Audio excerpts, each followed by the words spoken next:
ঈদের দ্বিতীয় দিনেও রাজধানীর বিনোদন কেন্দ্রগুলোতে উপচে পড়া ভিড়। পরিবার পরিজন নিয়ে ঈদ আনন্দ উপভোগ করছেন নগরবাসী।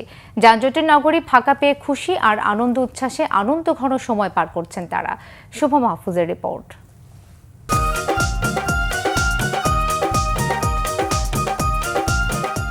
ঈদ মানেই আনন্দ, ঈদ মানেই উচ্ছ্বাস। তাই ঈদের আনন্দকে উপভোগ করতে পরিবার পরিজন নিয়ে অনেকেই এসেছেন লালবাগ কেল্লায়। উচ্ছ্বাসের কমতি ছিল না কারোর মাঝেই। প্রচণ্ড ভিড় ছিল টিকিট কাউন্টারেও। দীর্ঘক্ষণ অপেক্ষা করে লাইন ধরে টিকিট সংগ্রহ করেছেন বিনোদন প্রেমীরা। খুবই ভালো এবং খুবই আনন্দময় ঈদ কাটালাম। সবাইকে ঈদ মোবারক। ঈদ উপলক্ষে আমরা আসলাম, খোলামেলা পরিবেশ, একটু বাতাস আছে, খুব ভালো লাগতেছে। ফ্রি সময়টা আমাদের জন্য অনেক উপভোগ্য। ফ্রেন্ড সার্কেল নিয়ে আসছি, বন্ধুদের নিয়ে আসছি, ভালোই দিন সময় যাচ্ছে।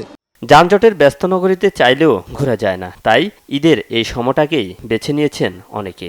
কর্মজীবনে আমরা সময় পাই না, দীর্ঘ 9 দিন বন্ধ পাওয়ানে আমরা ঘুরতে আসছি, অনেকটাই ভালো লাগে। এসএসসি পরীক্ষা এই কারণে যাই নাই, এখন ঢাকাতে ঘুরতেছি, একটু সময়টা কাটাইতেছি, বাচ্চাদেরকে নিয়ে একটু মাইন্ড ফ্রেশ করা আর কি।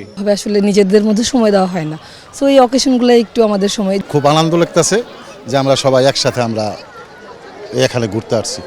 ঈদের আমেজে হইহুল্লোড় করে সময় কাটাচ্ছে আনন্দপ্রেমী শিশুরাও।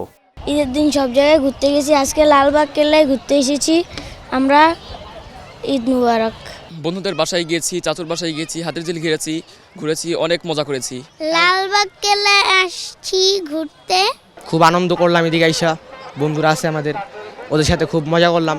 এদিকে ঈদ উপলক্ষে প্রতিবারের ন্যায় এবারও রাজধানীর হাজারীবাগে ঈদ আনন্দ র্যালি বের করে friends club of Los Angeles. Shuvo Mahfuz, Bangla Vision, Dhaka.